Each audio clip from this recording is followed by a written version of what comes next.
Planning an event and wondering how you can give your attendees the best experience possible? Take advantage of customized meetings with Hilton that make it easier than ever to incorporate health, wellness, entertainment, and waste reduction.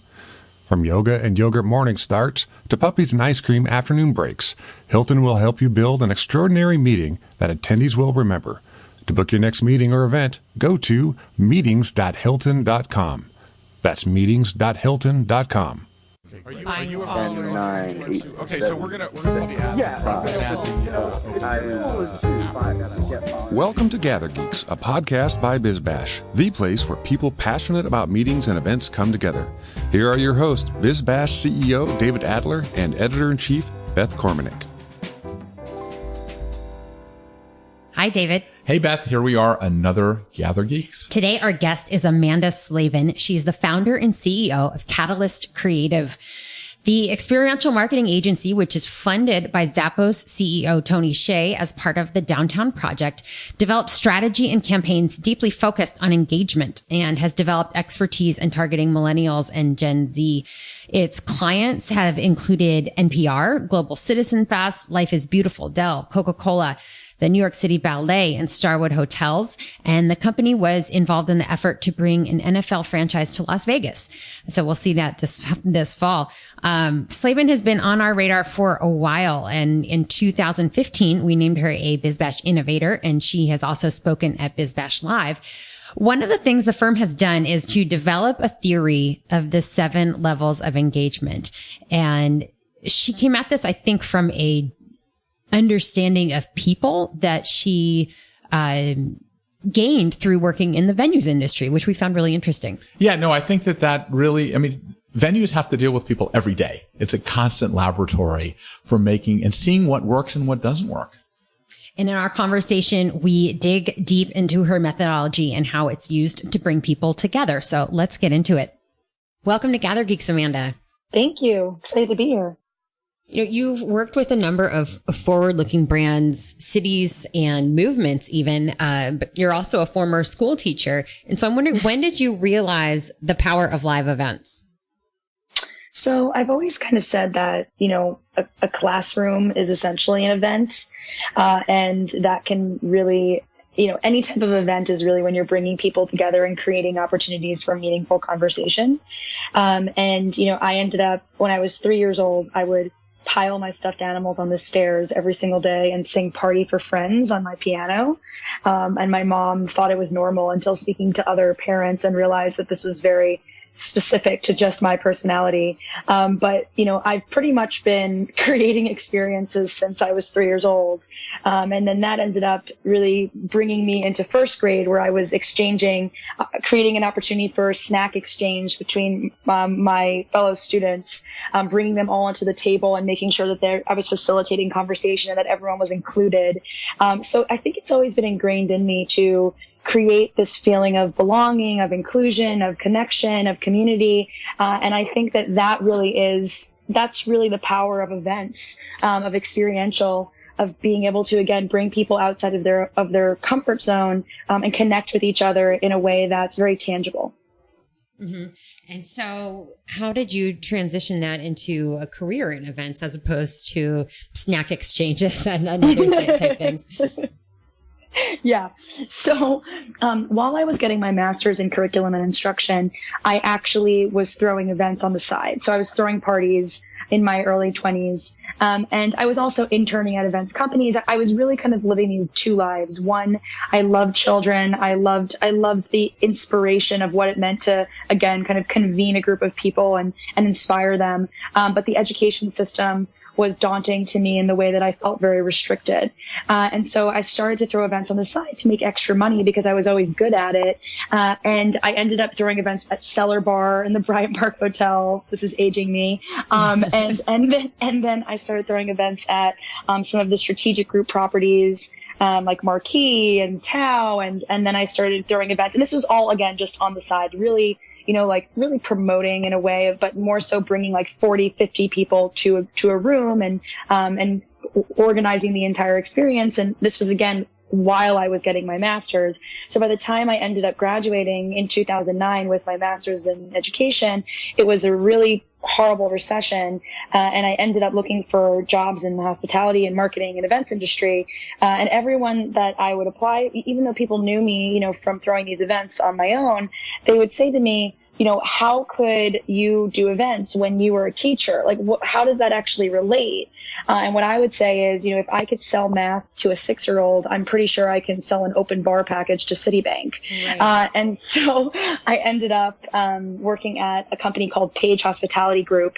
And at the time, you know, I was doing some events for some of their venues. And I ended up being offered a full-time job to help them build their new brand.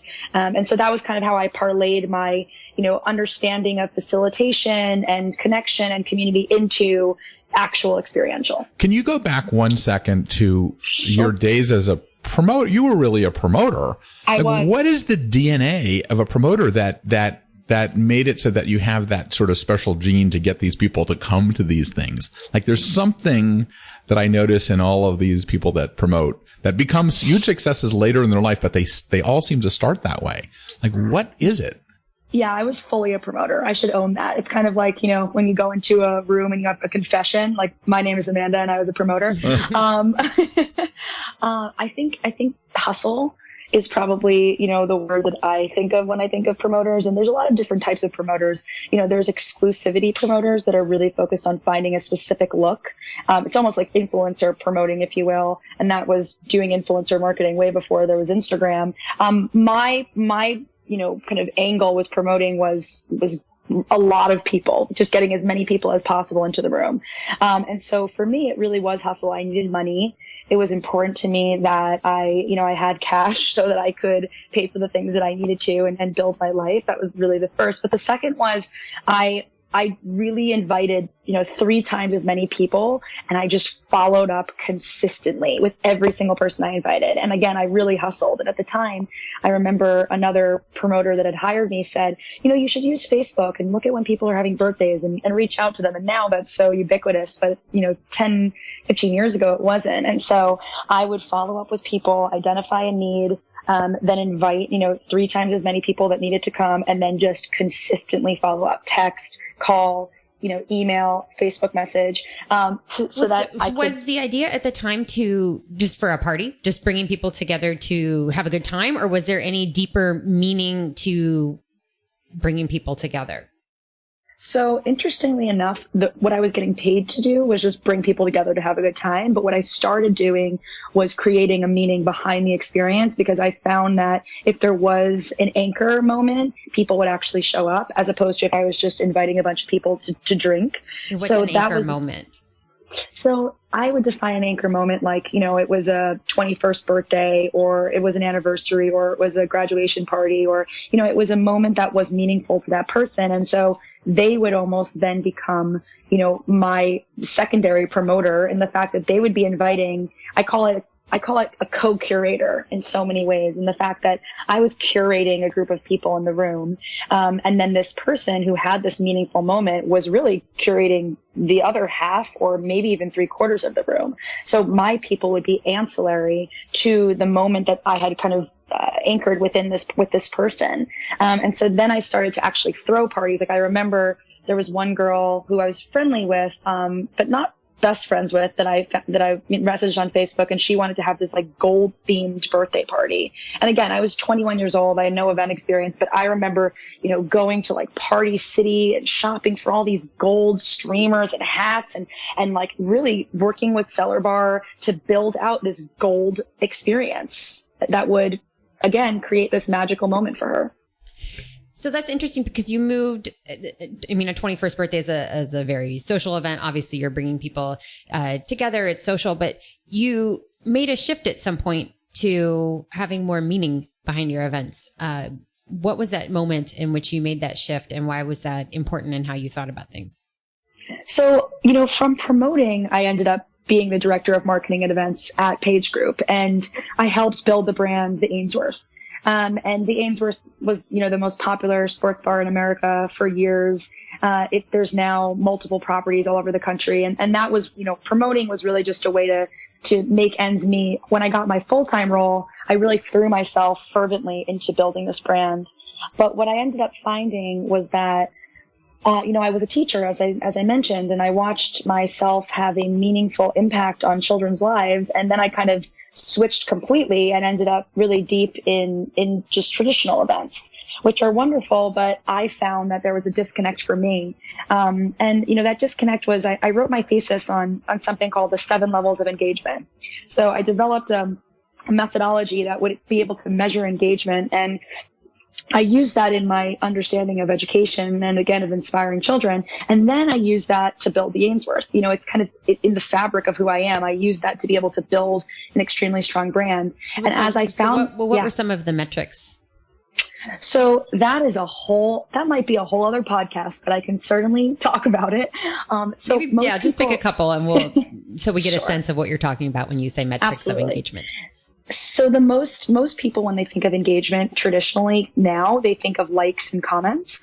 And they also see that they think that disengagement is the enemy of engagement, when in reality, disengagement is the first level of engagement. So within these 7 levels, it starts with disengagement. And disengagement is defined when someone is avoiding or idling a task at hand. So, this can be as simple as you ask someone to do something at an event, like take a photo, and no one actually takes a photo, or you serve an Instagram ad and no one clicks on the ad. And so for me, that was the bottom level. The highest level is something called literate thinking. And literate thinking is when your values and beliefs align with a message.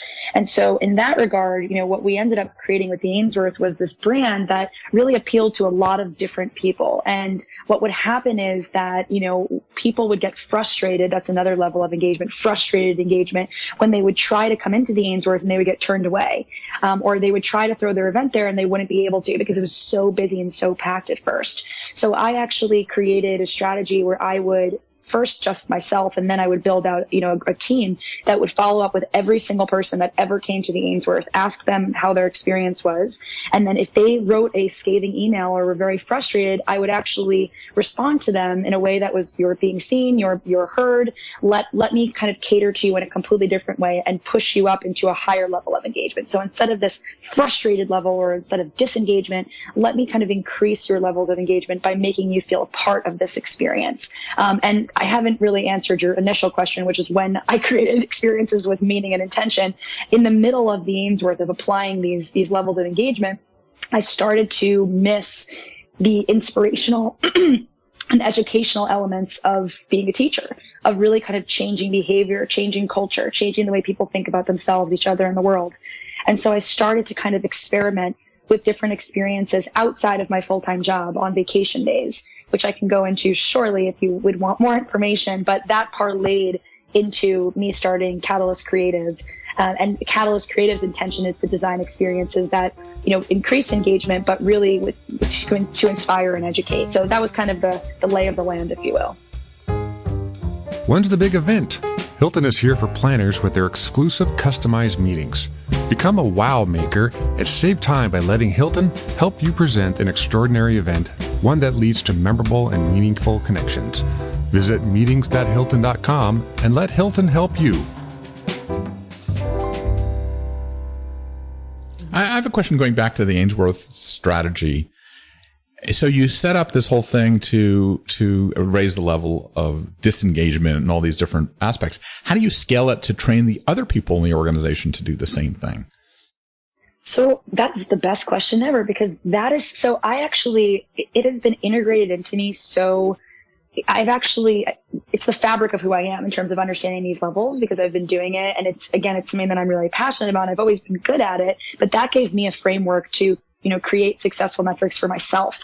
And so the way that I've been using the 7 levels for the past 10 years is that I just actually leverage them on my own to create experiences. But up now, recently, for the past 3 to 6 months, we've been building out a full curriculum within Catalyst to educate other companies on these 7 levels, other agencies, other brands, cities, and be able to teach them these levels and then work with them to identify what are actions associated with these levels. And we're actually developing a full, again, a worksheet, a series of workshops, and we're going to be rolling those out in the next few months, because I realized that it was almost a Band-Aid approach. I was coming in, and it's so ironic because, again, I was a teacher. So the fact that I wasn't teaching people the entire time about this is fairly funny, because it's like teach a man how to fish. And that is now what I'm really focusing on and what the organization is focusing on, rather than just doing it for these companies. So what is step one when you see the first block of somebody not doing it? Like, what's 101, Amanda?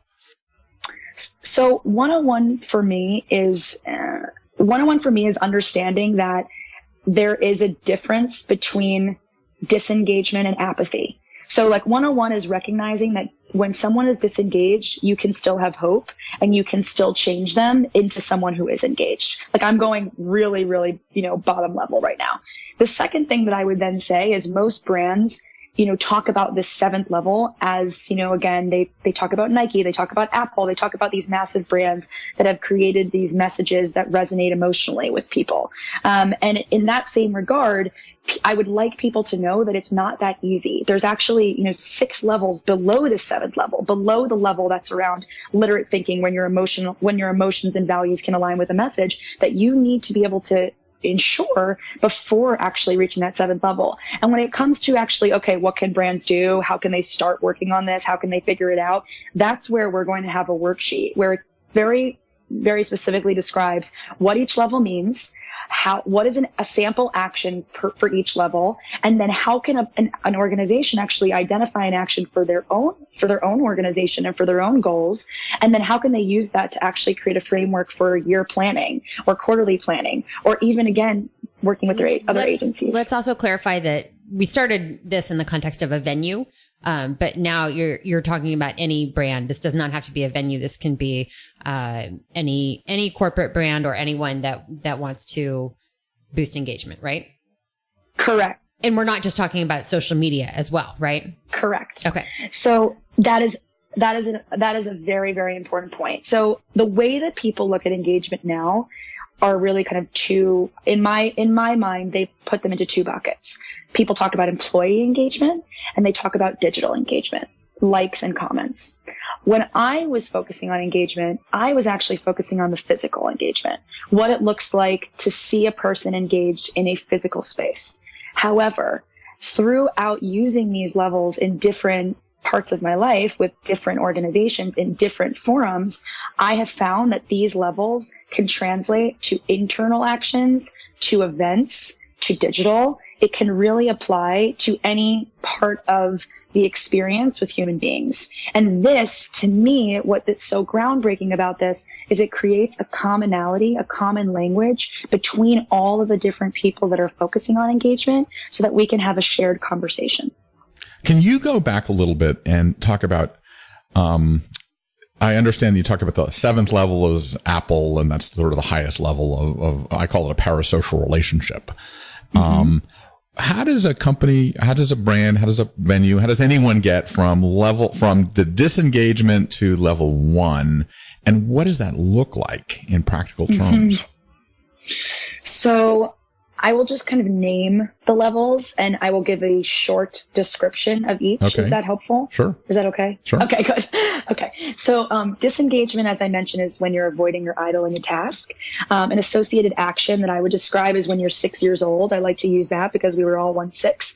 And you were in a classroom and a teacher asked you, raise your hand if you know this answer, and you ignored the teacher. So that's disengagement. And you could, again, apply that to multiple properties. The next level of engagement is called unsystematic engagement.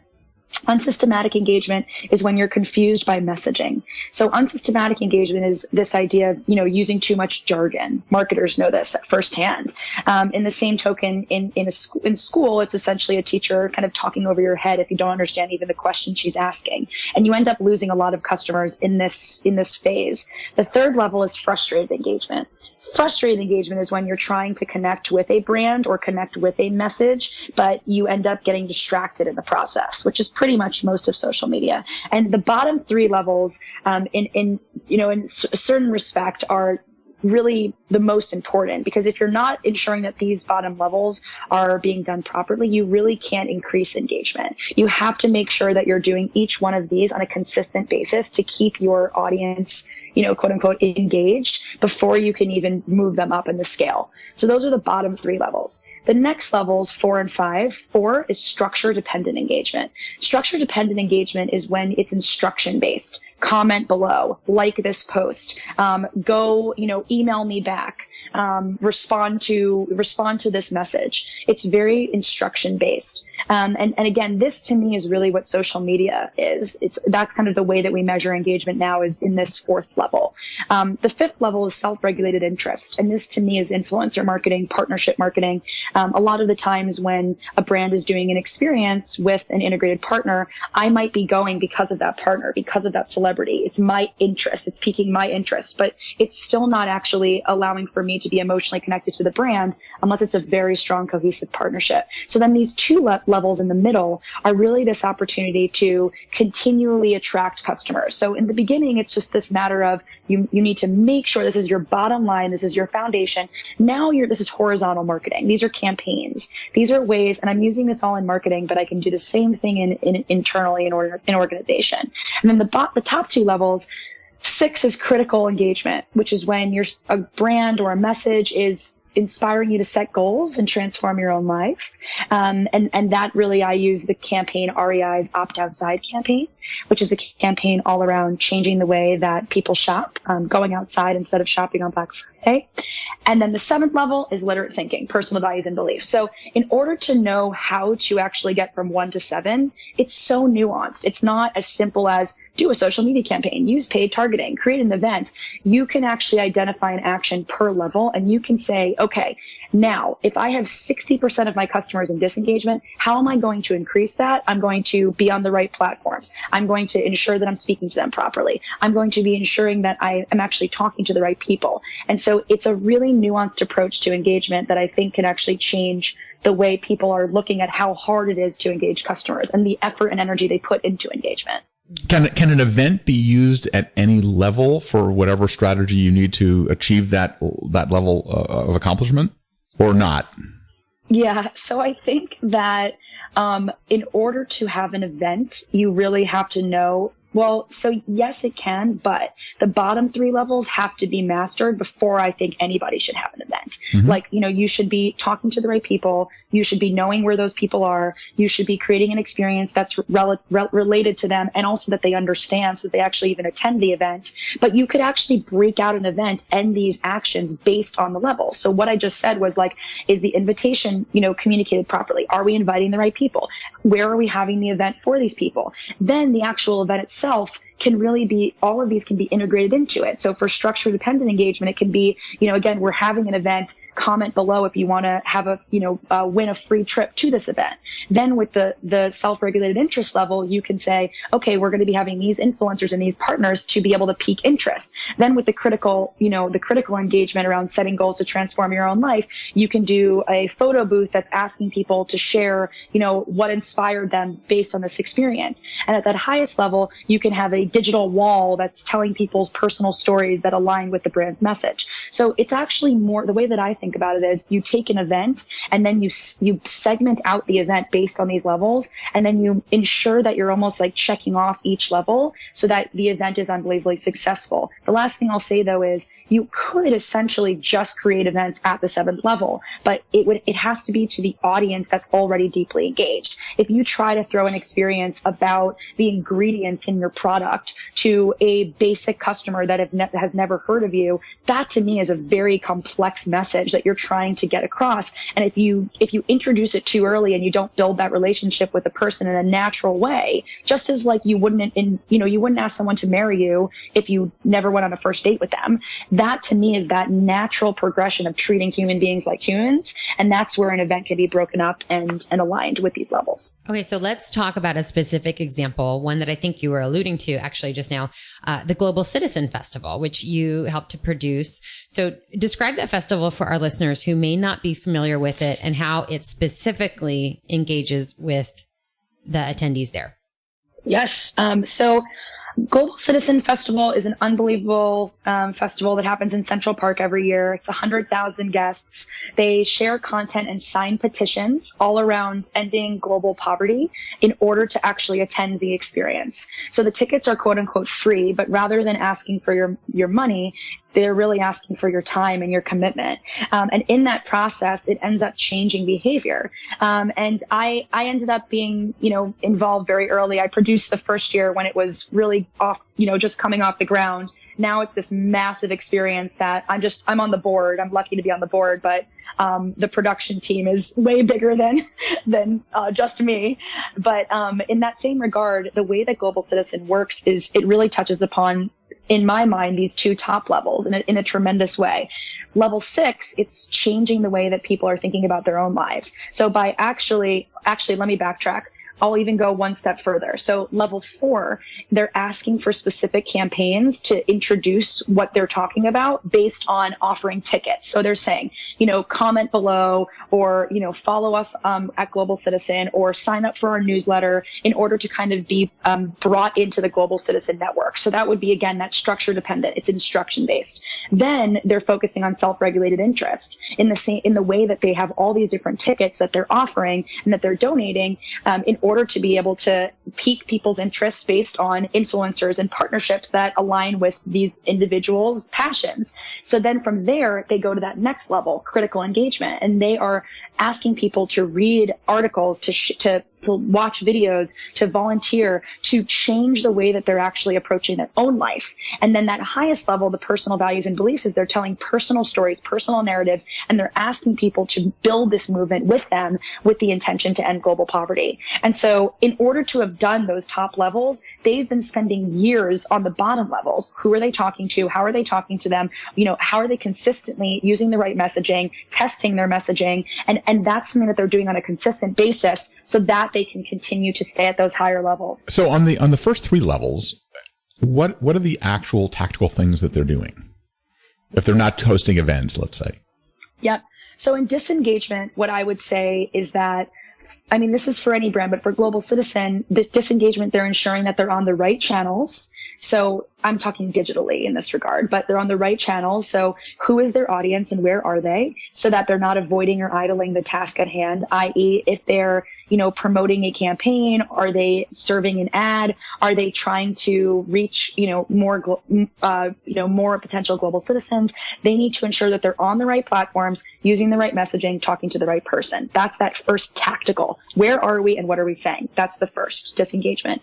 With unsystematic engagement, it is a very complex topic to talk about global poverty. So they need to ensure that the content that they're delivering is clear, concise, and it's easily digestible. And they do that through media partnerships. They do that through their own content, and they do that through testing. Again, this is, A/B testing in a certain way of ensuring that their message resonates with their audience. That's that unsystematic. And then with frustrated engagement, I would say that, frustrated engage is that distraction base. So they've built their own platform. They're not reliant solely on Facebook or Instagram or other tools. They have their own platform, their own website, their own audience, their own community that they have built so that they have control over the experience, so that their customers aren't distracted when they're speaking to them. Because again, that's the importance of building your own audience with your own newsletter, building your own audience on your website. They have a network of global citizens that they can tap into for, experiences that matter. So that's what I would be saying that they would be doing for those bottom 3 levels. And the bottom on the systematic, what are the most common mistakes in people not getting the message right? So for unsystematic engagement, I think that I always kind of talk about jargon, and being able to speak to something as if an 8-year-old could understand it. And I think so often, I use kind of like a vitamin company as an example. If a vitamin company is talking about how natural their ingredients are and how clean their product is, but they're using, very complex ingredient names, and they're using very complex diseases. It's almost like those commercials at the end when it's a medicine commercial and they very, very quickly go through all these unbelievably jargon language where you're like, what are they talking about? Is this safe? And that to me is what a lot of brands end up doing. They use this messaging that's so complex and so jargony, you have no idea what they're talking about. And the brands that, create these concise, digestible narratives that people, and by the way, the one thing I'll say is, you have to look at 1 and 2. So the messaging is for who. You can segment out your audience to determine how is this messaging reaching this person? Is this the right person I'm talking to? But in that same regard, you have to ensure that the messaging that you are using makes sense to the people that you're communicating to. And I think Global Citizen has done a tremendous job at creating their own, again, narratives, very narrative driven, and they know their audience, so they know what works for their audience, and they keep testing it over and over again to determine what makes the most sense, that where this translates in a way that we can increase their levels of engagement. Are there jargony words that consistently come up, ones that you have to strike every time you see them? Like, nope, not saying that. The only ones I would say, I only know my own industry. So I think every single person has their own list of words that it's a great idea. They should create a list that says, we know these words, like a lot of the times within like SOW is a word, or even like deck, like there's words in marketing and in agencies and in brand development that you just use these words and you're like, yeah, SOW, PMG, PMS, like all these crazy abbreviations. And when you're working with clients, they're like, what are you talking about? So it's really, or even like content strategy, content development, experiential, event. Like, what's the difference between experiential and event? What do you mean by activation? Like these words that are such common vernacular, within a community, it doesn't mean that it makes sense to anyone else. So even when you're creating a services packet or when you're creating a scope of work for a client, SOW, it's important to define what you mean by each thing. We've gotten in trouble by just assuming that clients understand what we mean and that we understand what clients mean. And we've now gotten to the point where we define what we mean in our scope of work. So we say, this is what we mean by content strategy. This is what that you will be receiving, so that there's no room for frustration. Mm-hmm. So with these levels, I'm picturing sort of a funnel or a pyramid. You can't reach, you're not going to reach everybody, right? So is there a percentage who reach the final level or some sort of, goal that events should be looking for to determine if they have done their job? So that's exactly right. On our website, it's actually a pyramid. And it can also be considered a flywheel in some senses, but I like the pyramid. And for me, the way that I look at it again is that those bottom 3, you really have to be ensuring that every single customer, you are hitting those levels and you are, really maximizing the opportunity there in terms of having success with those bottom 3 levels to every single person you're talking to. Then as you go to those, 4 and 5, it's less people in the sense that it's really campaign based and you have to set your own goals based on how many new customers do you want to acquire that year? Or, what are the goals that make sense for you within those levels? The top 2 levels, I don't have a specific number. And that's why this isn't something, and this is, I think, my problem with engagement. The tools that we use for engagement are telling us what engagement means. And that's not reality. Reality is everyone has their own goals based on their brand and what success looks like. But what I would say is I look at 6 and 7 as like a customer loyalty, customer retention program. I think that, the most important thing with 6 and 7 is to be able to convert probably, I don't want to throw out a number there, but it would be a much smaller number than the bottom 3 or middle 2. But the most important thing is keeping them there, because if you're losing customers at 6 and 7 and they're dropping to 1 or they're dropping out, and I think a lot of the companies that have actually died recently have really lost that. I call them like, I don't know, like Lady Gaga has her monsters or Beyonce has her bees. Like those are 7th level hardcore fans. Like they will defend these, I'm using individuals as an example, but they will defend a brand. They will defend a product. They will defend a person at all costs. And the most important thing to me is when leveraging experiences is to ensure that the people that love you feel loved. So if you're just throwing an event where you're introducing your brand, but the people that have been followers and committed to your brand are just getting the same treatment as everyone else, I don't feel like that's actually the most human way of treating them. If they have been with you for 20 years and this is a product launch, give them some love to keep them, make them feel seen, make them feel heard, make them feel appreciated, because they've been doing way more than the customer that's just met you. And it's the same way. What's an example of something that would make that group feel special? So I think it's all a matter of approach in terms of communication. So, I use an example of a festival. I'm just going to use a generic festival, but if I have been going to a festival for 5 years and I have purchased tickets and I am sharing on social media and I care so much about this festival, it means so much to me. And then I get an email that says purchase a ticket. I have already purchased a ticket. I have already shared on social media. It's kind of a slap in the face. It's the same, it's relationship marketing. I want a segmented email to me that says, we know that you have been with us for this many years. By the way, data can inform this very easily. We want to create a special experience for you. We want to share your story on social media, or we want to share your story at the festival, on our digital wall about why you love our festival. And we appreciate you and we respect you and we admire you. And this is, and also I think Spotify does this incredibly. Spotify leverages data. You get an end of the year report. American Airlines did this year as well, where they're using data to personalize the experience to show you that they see you.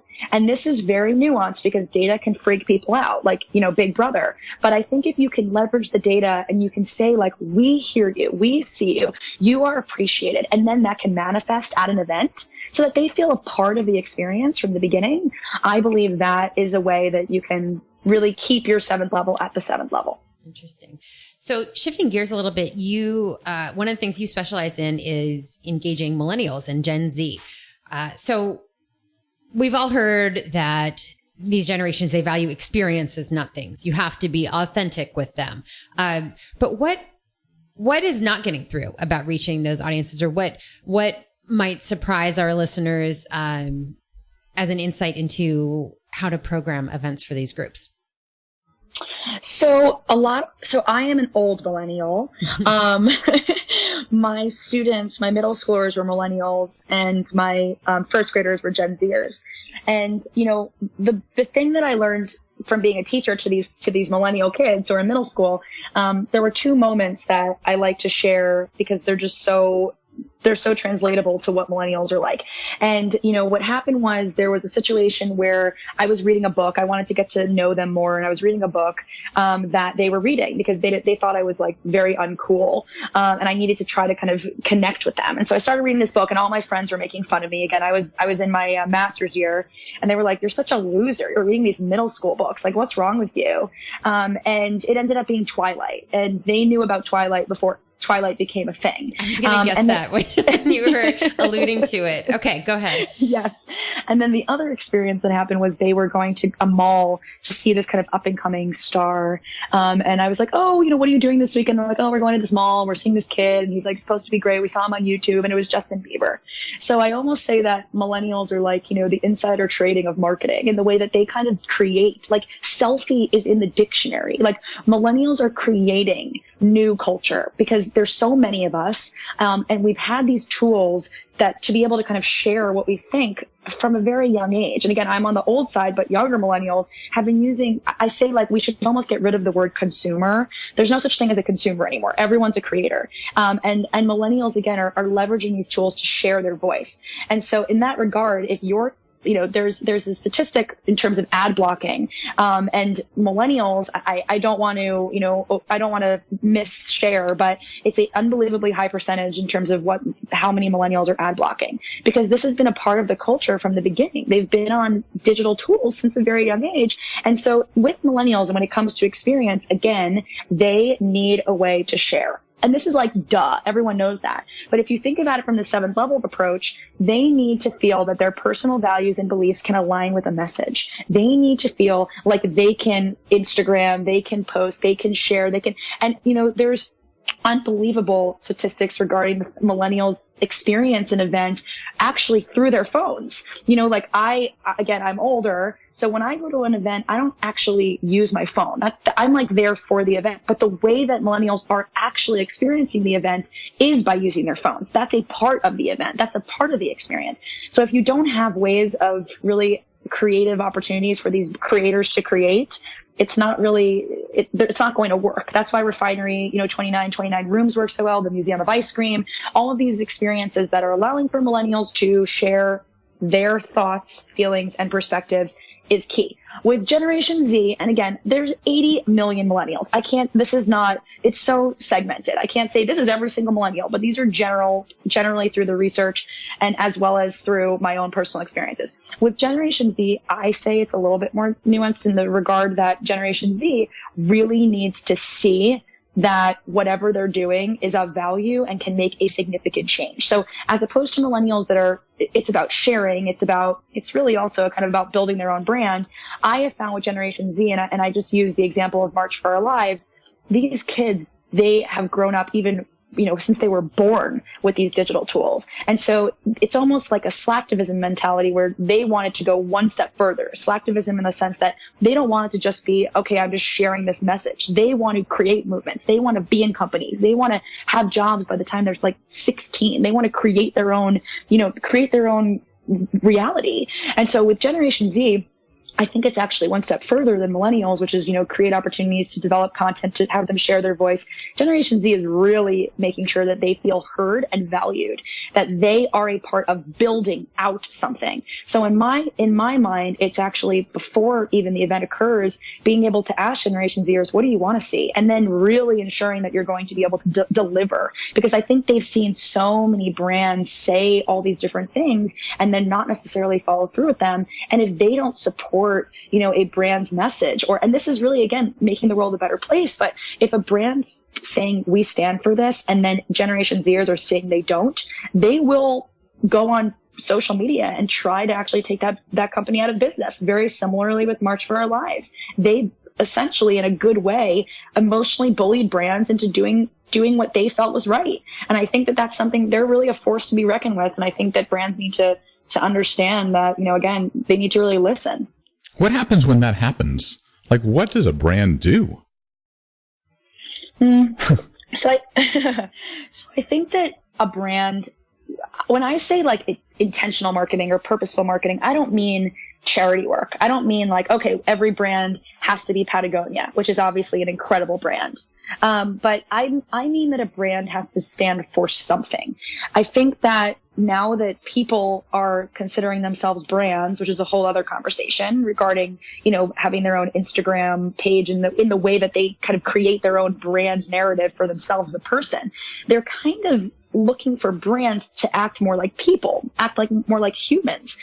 And so a brand needs to stand for something, and it needs to be, everyone uses the word authentic, but it needs to be authentic in the sense that it needs to make sense throughout. I kind of give an example when a brand's trying to be something it's not. It's like an uncle at a barbecue, like talking about how great Snapchat is. And you're like, do you really know Snapchat? Like, you're like trying to be cool, like that cool uncle. Like, like, okay, you're trying to be cool here. Like, maybe we can that was exactly what I was talking about with the Twilight book. Like, I wasn't acting like a kid. I was just trying to relate to them in a way that made sense for me. And as a teacher, I felt comfortable reading a book. I wasn't about to like go to a party with them or start on Snapchat. They would have looked at me like I was a loser. So I think with brands, they need to identify, what do we stand for? What do we believe in? What makes sense for us? And then stick to that. And so if Gen Zers attack them, I actually think Gen Zers would respect them more to say, this is why we are making this decision. This is where it's come from. This is how it makes sense with the foundation of who we are. This is how it makes sense with our history. This is how it makes sense with our future. But, if a brand were to change every time someone were to bully them, I think that people would still lose respect for them. It's a certain regard for just, again, the way that people would deal with people. You have to stand for something and stick up for what you believe in. So let me push back a little bit on that. So yeah. You're a brand, you're getting attacked, you're getting bullied by this group. Like, what does senior management do? Like, do they just sort of sit among themselves? Do they then do research? Do they put together a focus group? Do they what do they physically do the minute that they're confronted with this? So I think it really depends on, and I totally, there needs to be like tangible next steps for every single party so that they know, okay, when this happens, what's the way of kind of getting out of this in a successful way. But what I would say to preface that is that every moment's going to be different because it depends on what they're getting attacked for. So if they're getting attacked for something I can use the real life example of what happened with Dick's. So, it was, with selling guns. So, these Gen Zers attacked multiple companies in terms of selling guns. And they really kind of created a pretty strong case regarding why they believed these organizations should not sell, guns to a certain group of people without background checks. It was very, very nuanced in the way that they approached us. In that regard, the company needed to look at, what do we stand for? So that's the first thing, looking at what do we stand for? If they stand for, let's just say, again, I'm not showing any type of opinion here, but in the regard of let's just say a brand in their DNA was we believe in having guns in all of our companies. And that was just a part of who they were. If that's something that actually they're standing for, it would actually I would be a little weary to just be like, okay, now we're not going to stand for that anymore. However, if that's not really a part of their DNA, if that's not really a part of the fabric of who they are, and that's just something they've been doing because they've just been doing it, and it actually should have changed in the first place, and it's something that they've talked about internally, that they've done research on, that they've identified, if we are to change this versus if we're not going to change this, how is this going to impact our audience?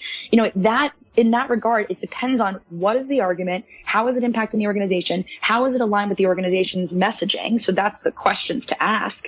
I would absolutely do internal research, external listening. Sometimes the problem, though, is that brands don't know who they are. They've been doing the same thing for years and years and years. Then an attack comes, and then they have to do all this back work in order to determine what to do. And so what I would say is be proactive. Do the work now. Do that work of the internal and external listening. Do that work of what do you stand for. Put a stake in the ground for what you believe in. And then when attacks come in, you can very quickly respond in a way that says, that doesn't make sense. That does make sense. And what I would have done personally, and I'm not a massive corporation, so this is a little bit with a grain of salt, but I would have brought those Gen Zers in and said, I want to create an internal, committee, and I want to really have you work with the organization, and I want to see, why does this matter? What does this matter? And talk to the people within the company so that they could feel seen and heard, and from there actually have a plan of action in place of what makes the most sense, not for these Gen Zers, but for the company, but listening to the future audience.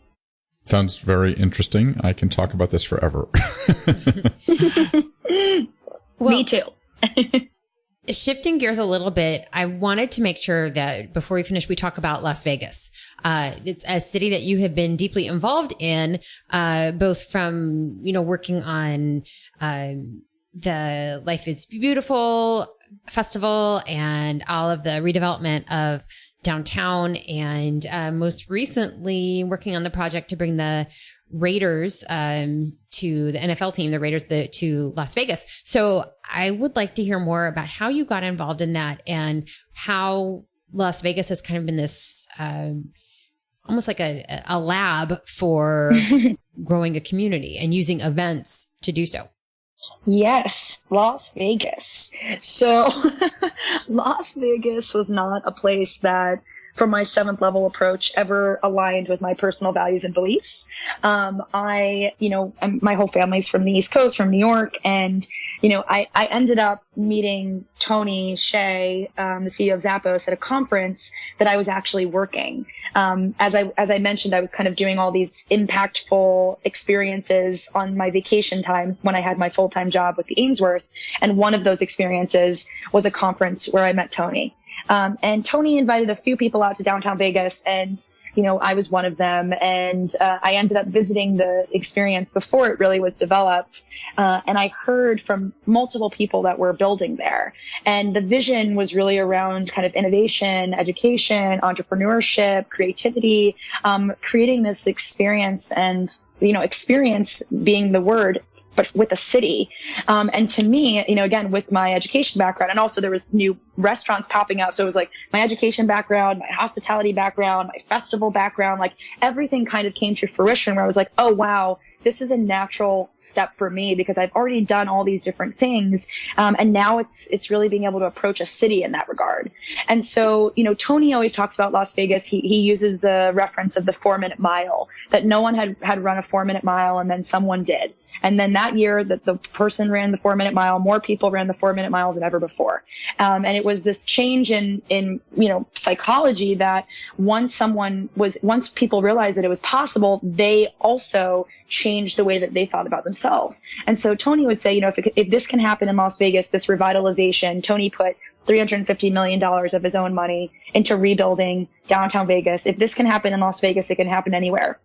And our role within this whole initiative was we were the third investment. So again, $350 million of investments and building out a city. And it was our role to create experiences that were similar to like a TED type experience, like a TEDx, but we would bring these thought leaders, these entrepreneurial thinkers, 50 people twice a month, every month to downtown Vegas, and they would come and learn about the city, and then they would give talks and workshops for free to the public. And it was almost this idea of spreading inspiration, kind of building a city on inspiration. We did that for 2.5 years. I call it almost friends and family. When a restaurant opens, you have a few days where you invite friends and family, and then you end up selling, normal food and beverage as you would. This was a 2.5 year friends and family where we invited people into the mix to share and to educate and to inspire. And from there, I've kind of recoined the word ROI, from return on investment to ripple of impact. There would be this impact effect. So then there would be partnerships for this massive, 18 city block festival for Life is Beautiful. There would be opportunities with this city market square. It's kind of like a Chelsea market-esque space that's opening in a few months. We ended up building partnerships for that and building the brand for that. It's called Ferguson's. We ended up meeting, the Raiders and helping the Raiders transition with experiences into downtown Vegas and building community around the Raiders. We ended up, supporting a lot of these small businesses through these monthly experiences and introducing these people to what was happening in downtown. And so I think that, having downtown Vegas be this hub where things were possible because you had a person like Tony that did believe in the vision of bringing people together, of the positivity of collisions. That's what he calls them, when people are connecting. That was why it was possible. And but the now $350 million investment. Correct. And very correct. However, let me bring the idea that you took what's interesting to me is you took this 2.5 years in kind of an incubation period. And it seems to me like that is like a bit of a secret sauce in all organizations, especially when they budget things. They think it's going to happen faster than it is. But you learn a lot through the incubation period. And I'm wondering if that's something that you would recommend as part of a strategy going forward. I mean, especially when you see that things don't necessarily work quickly, it's because people have to work things out, right? Absolutely. I think, I think that what I've found about a city and experimenting in a city environment is it's really important to approach that with a lot of care and intention and ask the people that have already been there to support you in that endeavor. So rather than in the same thing that we're talking about with 7th level approach, this idea for us when we started doing, they were called Catalyst Weeks and Creative Weeks, these experiences monthly, we, at first we're bringing outsiders in, and then the audience were people that lived in Vegas. Again, there was free talks, free workshops. But what we soon found is that people who were living in Las Vegas really wanted to be a part of these experiences in a deeper and more meaningful way. And so we started asking them, who are the types of speakers you want to see? What are the types of activities you want to do? And we started inviting people who lived locally to give talks as well. Because again, that experimentation process is key, I think, to innovation. I think, again, you need to give yourself real time and space. For us, I didn't have $350 million. I didn't build the city. I had a small part in that, and Catalyst had a small part in that. But in that same regard, those 2.5 years of doing these experiences actually were experimentation for Catalyst, because we were able to create these experiences that were technically ours. You know, it was our brand, our messaging, our social media strategy, our promotions, our brand development, our curation of speakers, like programming, everything. And we did that twice a month. And so that was actually what allowed for us to then work with other brands and apply our understanding of what was really important about experiences to inspire and educate to other brands and other campaigns. So I like that idea of experimentation. And I think that we really took the time to experiment before applying that to other parties. Great. I have one last question in terms of, you have all these exciting things going on. What's next? What are you really pumped about going forward in the next 6 months to a year? So again, that Band-Aid approach of Catalyst, just doing these 7th level, or, you know, identifying the 7 levels and kind of just from the fact that we understand these levels, just creating experiences from our knowledge versus the transition of passing that knowledge on to brands and agencies so that they actually have a shared language, and that we all can think about the importance of engagement and how it impacts pretty much every part of our lives. That transition of educating and passing that knowledge is, to me, the most exciting thing about the next 6 months. You know, being able to have a series of workshops and being able to kind of bring this worksheet to the world of these 7 levels, and even talking about this, like the fact that so much of this conversation was about the 7 levels, and the fact that this is so interesting to people, like the fact that you've listened to me go through each and every level and what it meant, that to me is the most exciting thing in the world. Because again, as a teacher, I'm like, wow, I can actually teach something to people that they didn't already know. And that's like the best. If every day could be like that, it would be the best day ever. So if someone wanted to find out the 7 levels, do you have like a worksheet that people can ask for? Yeah. So, I mean, if you go to our website, CatalystCreativ, no E at the end, because we spell creative, creatively.com.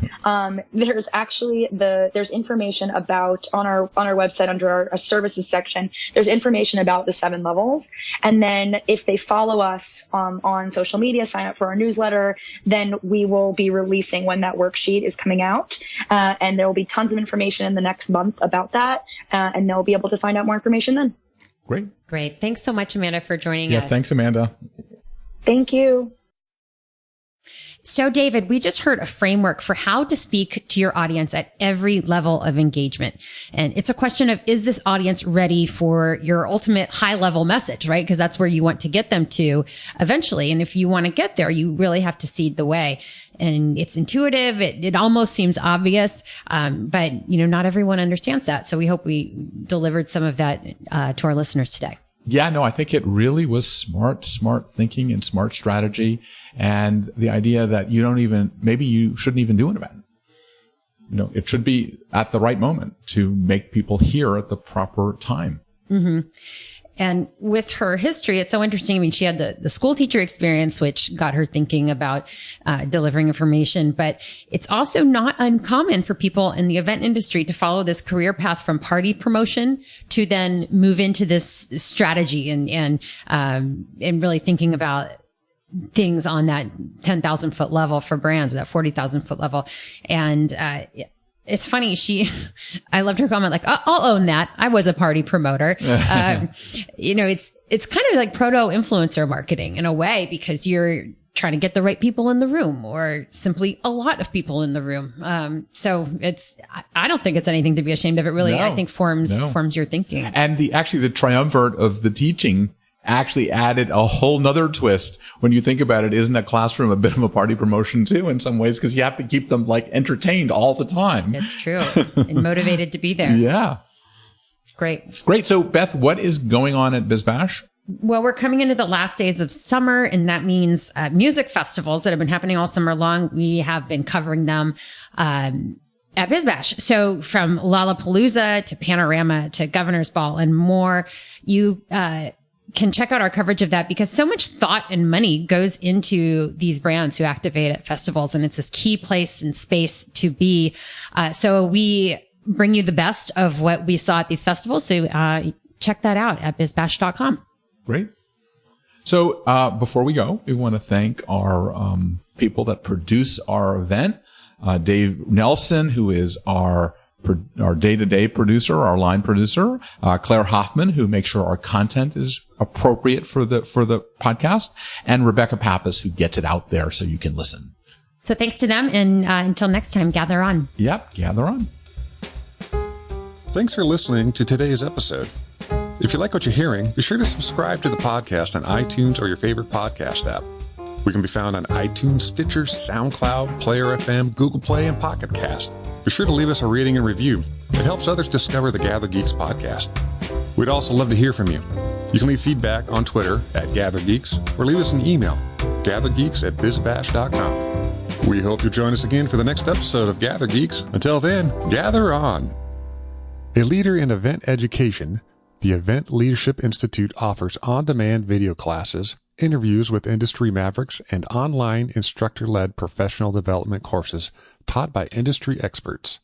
Visit eventleadershipinstitute.com for more information and to see a schedule of upcoming classes.